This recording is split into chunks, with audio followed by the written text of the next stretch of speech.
Good morning, smart learners of APS. How are you? Beta, in our today's video lesson, we will revise chapter 21, Directions, and chapter 22, Season. But before moving ahead, we will start our class with a motivational story. United we stand, divided we fall. अगर हम सारे इकट्ठे हैं तो हम strong हैं, अकेले अकेले हम कमज़ोर हैं। यहाँ पे स्टोरी में भी हम यही देखेंगे।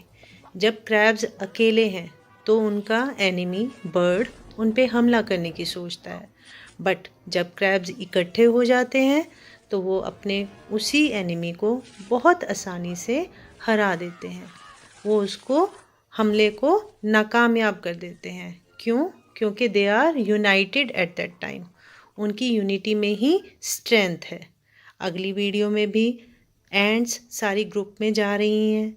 जब एक अकेली एंट अपने दुश्मन का सामना नहीं कर पाती तो सारी एंट्स इकट्ठी हो जाती हैं और वो अपने उस दुश्मन को आसानी से हरा देती हैं। इसी तरह हम सबको भी अगर कोरोना को हराना है, हमें इकट्ठा होना पड़ेगा, हमें यूनाइटेड होना पड़ेगा। अकेला कोई भी इंसान इस बीमारी को दूर नहीं कर सकता, हमें यूनाइटेड होना ही होगा। And for unity of the whole world, let's pray to God in our prayer time. तेरी है ज़मीन, तेरा आसमान, तू बड़ा मेहरबान, तू बख्शिश कर सभी का है तू, सभी तेरे खुदा मेरे, तू बख्शिश कर। तेरी मर्ज़ी से मालिक हम इस दुनिया में आए हैं, तेरी रहमत से हम सबने जिस्म और जान पाए हैं। तू अपनी नजर हम पर रखना, किस हाल में है ये खबर रखना। तेरी है ज़मीन, तेरा आसमान, तू बड़ा मेहरबान, तू बख्शिश कर सभी का है तू, सभी तेरे खुदा मेरे तू। So beta, let's start our today's class. And what we are going to do, we'll do revision of chapter 21 and 22. These are 21 is directions and 22 seasons. These are the chapter which we will revise in today's video lesson. अगर हमें directions का पता करना है ना, उसका एक सीधा सा तरीका है। उसके लिए हमें क्या करना होगा, अगर हम सुबह सुबह उठते हैं और जिस साइड से सन निकलता है, सन राइज होता है, और हम उसी साइड अपना फेस करके खड़े हैं, तो वो साइड कौन सी होगी? That will be east. जिस साइड से सन राइज होता है वो होगी ईस्ट। मान लो मैं यहाँ पे खड़ी हूँ और सन मेरे आगे है, ठीक है, तो मैंने ईस्ट की तरफ मूव किया है, अपना मेरा फेस है ईस्ट की तरफ है, और मेरे बैक पे क्या होगा? West. East and at my back is west. और मेरे लेफ्ट में होगा नॉर्थ और राइट में होगा साउथ। नॉर्थ लेफ्ट में और राइट में साउथ। अब इसी चीज को बेटा हम इस डायरेक्शन, इस डायग्राम से समझेंगे। ये डायग्राम है, यहाँ पे समझेंगे। यहाँ से सन राइज होगा, ठीक है, ये ईस्ट डायरेक्शन है, तो इधर से सन राइज होगा और सन शाम को वेस्ट में जाके सेट हो जाता है इस डायरेक्शन में, ठीक है। और मैम का हेड है, ये लेफ्ट हैंड है मैम का, ये नॉर्थ की तरफ है ना, तो ये नॉर्थ है और इसके अपोजिट क्या होगा? साउथ। ये देखिए ये नॉर्थ है और मेरा ये हैंड राइट है, तो ये हो गया साउथ, इसके अपोजिट। यहाँ पे मेरे इस हैंड के अपोजिट ये वाला हैंड है ना, तो ये हो जाएगा north and south. East, west, north, south, ये हमारी 4 डायरेक्शंस होती हैं। ईस्ट के ऑपोजिट होता है वेस्ट और नॉर्थ के ऑपोजिट होता है साउथ। और अगर हमें किसी भी जगह का लोकेशन को पता करना होता है, हमें उसमें मैप हेल्प करता है। एक मैप होता है जिससे हम किसी भी जगह की लोकेशन को पता कर सकते हैं। बेटा, now we will talk about lesson 22 which is seasons. Season. अब सीजन क्या होता है बेटा? the weather remains the same for long time. जब एक वेदर बहुत टाइम के लिए एक जैसा रहता है उसको हम सीजन बोलते हैं।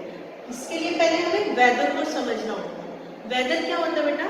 कई बार हम देखते हैं आसमान में कभी थोड़ी देर के लिए बादल आ जाते हैं, कभी धूप आती है, या कभी दिन में तेज हवा चलनी शुरू हो जाती है, या कभी वो रुक जाती है। वो चेंजेस होते रहते हैं ना, एक ही दिन में लगातार चेंजेस होते रहते हैं मौसम में। जब मौसम में एक ही दिन में चेंजेस होते हैं, कभी धूप आ गई, कभी ठंड हो गई, कभी बारिश हो गई, कभी गर्मी हो गई, एक ही दिन में, उसको हम बोलेंगे वेदर। और जब ये वेदर बहुत लंबे टाइम के लिए एक साथ रहता है उसको हम बोलते हैं सीजन। अब जैसे गर्मी का मौसम है ना, अगर गर्मी का मौसम 3 महीने 4 महीने के लिए एक साथ रहेगा वो बनेगा सीजन। वो कौन सा सीजन होगा? Summer season. अब आए बच्चे, वेदर होता है दिन में चेंजेस होना, और सीजन होता है एक ही वेदर का बहुत लंबे टाइम तक बने रहना। इस वीडियो में सबसे पहले बेटा समर सीज़न में हम पानी से खेलते हैं, आइसक्रीम खाते हैं, फैंस यूज़ करते हैं, और रेनी सीज़न में बारिश होती है, अम्ब्रेलाज यूज़ करते हैं, रेन कोट्स डालते हैं, हर जगह पानी पानी होता है। विंटर सीज़न में क्या होता है बेटा? विंटर सीज़न में स्नोफॉल होती है, क्रिसमस का फेस्टिवल आता है, हम स्वेटर्स डालते हैं, ग्लव्स डालते हैं, गर्म चाय पीते हैं। ऑटम सीज़न में हर जगह पेड़ों से पत्ते गिरे हुए दिखाई देते हैं। पेड़ों पे से जब पत्ते गिरने शुरू हो जाते हैं उस सीज़न को हम कहते हैं ऑटम। स्प्रिंग सीज़न में बहुत ब्यूटीफुल होता है, हर जगह फ्लावर्स ही फ्लावर्स होते हैं। वी फील हैप्पी कि स्प्रिंग इज देयर। तो बेटा ये तो थी हमने लेसन 21 और 22 के मेन पॉइंट्स को हमने रिकॉल किया, रिवाइज किया, है ना। और लास्ट वीडियो में मैम ने आपको बताया था कि हमने अपने असेसमेंट्स में, जो हमारी फाइनल असेसमेंट्स आ रही हैं, उसमें हमने पेपर को कैसे अटेम्प्ट करना है। उसमें हमने क्या किया था? फर्स्ट वाली में हमने किया था फिलअप्स एंड ट्रू और फॉल्स, है ना। और आज वाली वीडियो में हम करेंगे choose and right the correct option और मैच द करेक्ट। अब बच्चे मैम बता रहे थे ना कि हमें असेसमेंट कैसे करनी है। उसमें क्वेश्चन होगा जैसे choose and right the correct option. आपका ये क्वेश्चन आता है और उसमें है, क्वेश्चन पूछा गया है चूज एंड राइट में, the sun sets in the, sun कौन सी डायरेक्शन में सेट होता है, ईस्ट और वेस्ट। अब आप सोचिए बेटा क्या आंसर होगा? कब सेट होता है, किस डायरेक्शन में सेट होता है? वेस्ट, है ना। हमें आंसर पता है, अब हमें आंसर को लिखना कैसे है। अब ये देखिए क्वेश्चन है 1, तो इसका आंसर भी क्या होगा? 1। ये हो गया 1, और पार्ट देखिए कौन सा बेटा? दिस इज ए पार्ट, ए, और इसका आंसर क्या होगा? ए के आगे हमने आंसर लिखना है वेस्ट, ठीक है। चूज एंड राइट वाले क्वेश्चन को ही हम कंटिन्यू करते हैं। उसमें अभी हमने ए पार्ट किया, बी क्वेश्चन और सी क्वेश्चन भी दिए हैं आपको। बी ने आपसे पूछा है ट्रीज शेड देयर लीव्स इन, पेड़ों से पत्ते कौन से मौसम में गिरते हैं, समर में या ऑटम में। मैम ने अभी बताया समर में तो क्या होती है? गर्मी होती है ना। और किस सीजन में गिरते हैं पेड़ों से पत्ते? ऑटम में। हमारा आंसर क्या होगा? ऑटम। और इसको लिखेंगे कैसे आप? क्योंकि क्वेश्चन हमारा वही है ना, क्वेश्चन को तो वही कंटिन्यू करना है। आंसर 1 बी, और आंसर क्या है हमारे यहाँ पे? Autumn, autumn. अब सी पार्ट इसी का ही, वी यूज अम्ब्रेलाज इन, हम अम्ब्रेलाज कौन से सीजन में यूज करते हैं? रेनी सीजन या स्प्रिंग सीजन। अब अभी आपसे बात हुई थी, रेनी सीजन क्या होता है? जब बहुत सारी बारिश होती है, और स्प्रिंग सीजन होता है जब ना तो गर्मी होती है और ना ही सर्दी होती है। और अम्ब्रेलाज हम कब यूज करेंगे? अपने आप को बारिश से बचाने के लिए। Answer is rainy season. इसको हम लिखेंगे यहाँ पे कैसे? सी, क्योंकि वही क्वेश्चन कंटिन्यू चल रहा है ना हमारा, तो उसका आंसर भी वही कंटिन्यू करेंगे हम। सी का आंसर है रेनी सीजन। तो बेटा आंसरिंग का, चूज एंड राइट का। सबसे जरूरी बात, जब आप आंसरिंग करोगे ना, अपने क्वेश्चंस को लिखोगे, आंसर्स को लिखोगे, जो स्पेलिंग्स मैम ने यहाँ पे लिखी होंगी, है ना, आपके क्वेश्चन पेपर में जो स्पेलिंग्स होंगी, आपने सेम स्पेलिंग्स को ही वहीं पे लिखना है। आप स्पेलिंग्स में कोई चेंज नहीं करोगे बेटा, अदरवाइज आपके मार्क्स डिडक्ट हो सकते हैं। बेटा question number 2, match the column. Match the column में बेटा आपको एक साइड इस साइड वर्ड्स मिलते हैं, दूसरी साइड भी आपको वर्ड्स मिलेंगे। यहाँ पे इन वर्ड्स को कुछ नंबर दिए गए होंगे, 1 2 3 4 5, कोई भी नंबर। और इस वाली साइड जो होगा, यहाँ पे आपको कुछ लेटर्स के साथ इनको सीक्वेंस मिला होगा, जैसे A B C D, है ना, ये देख रहे हैं। अब यहाँ पे जो वर्ड्स होते हैं ना, ये वाले जो वर्ड्स होते हैं, इनको इधर वाले वर्ड से मिला के मीनिंग देना होता है। हम अपनी वर्कशीट में बहुत सारे करते रहते हैं ना ये वाले मैचिंग, आज हम उनको दोबारा सीखते हैं। पहला नंबर है बेटा सनराइजेस, ठीक है। अब यहाँ पे हमें देखना है कि सनराइजेस कौन सी डायरेक्शन में है ना। यहाँ पे हमने वर्ड्स को ढूंढना है कि इससे कौन सा मैच करेगा। यहाँ है, ये देखिए ईस्ट लिखा है मैम, ईस्ट, है ना। अब यहाँ पे ईस्ट का मतलब कि सन ईस्ट डायरेक्शन में राइज करता है, तो इसके लिए हमने नंबर वही डालना है, 1 डालना है, ठीक। नंबर 2 पे है मैप। अब मैप के लिए हमें यहाँ मैच करना है। मैप क्या काम करता है? Locate places. मैप का नंबर कौन सा है उधर? 2, और यहाँ पे हम सी के आगे कौन सा नंबर डालेंगे? 2। फिर नंबर 3 पे वूलन क्लोथ। वूलन क्लोथ को अब यहाँ पे देखना है कि कब डालते हैं हम वूलन क्लोथ। यहाँ पे देखिए विंटर आएगा, और नंबर क्या है उनका? 3, तो बी के आगे यहाँ पे हम लिखेंगे नंबर 3। 4 पे है प्लेजेंट वेदर। प्लेजेंट वेदर कौन से सीजन में होता है? अच्छा मौसम। मैम ने अभी बात कर रहे थे स्प्रिंग सीजन, है ना, और उसका नंबर क्या है? 4, और ए के आगे हम यहाँ पे लिखेंगे 4। ये तो हमने यहाँ पे मैच कर दिए। अब इनको हमने आंसर कैसे करना है शीट पे? आंसर 2, क्योंकि वहां पे क्वेश्चन कौन सा है? 2। नंबर 1 के आगे हमारा यहाँ पे आएगा, यहाँ देखिए, यहाँ पे लेटर्स को आप मैच करना है इससे। नंबर 1 के आगे आएगा डी, नंबर 2 के आगे आएगा सी, नंबर 3 वूलन क्लोथ्स।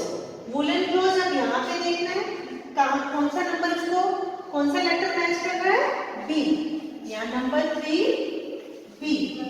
फिर 4 प्लेजेंट वेदर। प्लेजेंट वेदर यहाँ पे देखना है, इसका है लेटर ए, तो यहाँ 4 के आगे ए। तो बच्चे ये आज जो आपने किए हैं चूज एंड राइट और मैच द कॉलम की हमने प्रैक्टिस करनी है, खूब सारी असेसमेंट के लिए तैयारी करनी है, खूब सारी, और खूब सारी मेहनत करनी है। Now is the time to talk about National Deworming Day. On 10th of February, every year, this day is observed to reduce worm infection among children. बच्चों के पेट में कई बार कीड़े आ जाते हैं। वो क्यों आते हैं बेटा? बच्चे अपने हाथों की सफाई नहीं रखते, अपने आप को साफ नहीं रखते। बच्चों को अवेयर करने के लिए, उनके पेरेंट्स को अवेयर करने के लिए ये डे सेलिब्रेट किया जाता है। और हमारे आसपास जर्म्स कैसे फैलते हैं उसके लिए ये एक्टिविटी है। अब इन हाथों पे देखिए बेटा, ये छोटे छोटे जो हमें ग्लिटर दिखाई दे रहे हैं ना, ये जर्म्स ही हैं। अब ये जर्म्स क्या होता है, जब हम अपने हाथ नहीं धोते हैं और अपने हाथ नहीं धोने से हमारे हाथों में जो जर्म्स आ जाते हैं, हम दूसरे बच्चों से हाथ मिलाते हैं, किसी भी दूसरे इंसान से हाथ मिलाते हैं तो उनको भी चले जाते हैं। और इस तरह हम अपने बीमारियां, हम अपनी गंदगी की वजह से दूसरे बंदों को भी, दूसरे लोगों को भी परेशान कर सकते हैं, उनको भी बीमारी दे सकते हैं। हमें इसके लिए क्या करना है बेटा? हमें अपने हाथों की सफाई रखनी है, अच्छा खाना खाना है और अपने आसपास की सफाई का ध्यान रखना है। हमें अपने हाथों को साफ़ रखने के लिए ज़्यादा से ज़्यादा क्या करना चाहिए बेटा? सोप यूज़ करना चाहिए और सैनिटाइज़र यूज़ करना चाहिए। इससे जर्म्स होते हैं वो जल्दी मर जाते हैं और हमारे आसपास सफाई भी रहती है। Here are some rules which we have to follow. हमेशा हमने अपने हाथ साफ रखने हैं, साबुन से धोने हैं, चप्पल्स फुटवियर्स डालने हैं, साफ पानी पीना है, अपने नेल्स को ट्रिम करके रखना है, शॉर्ट रखना है, टॉयलेट क्लीन यूज़ करना है और जो भी खाना है वो कुक्ड और कवर होना चाहिए। Here is your worksheet. In this worksheet you have to answer true or false for the given statements. आपको लेसन 21 और 22 से ट्रू और फॉल्स दिए गए हैं, आपने इनको करना है। ठीक है बेटा। नाउ बेटा, I hope you all have understood the concept with more details. बेटा, work hard, study hard, do your work regularly. Will meet you soon in next video. Till then, take care. Bye बेटा, take care.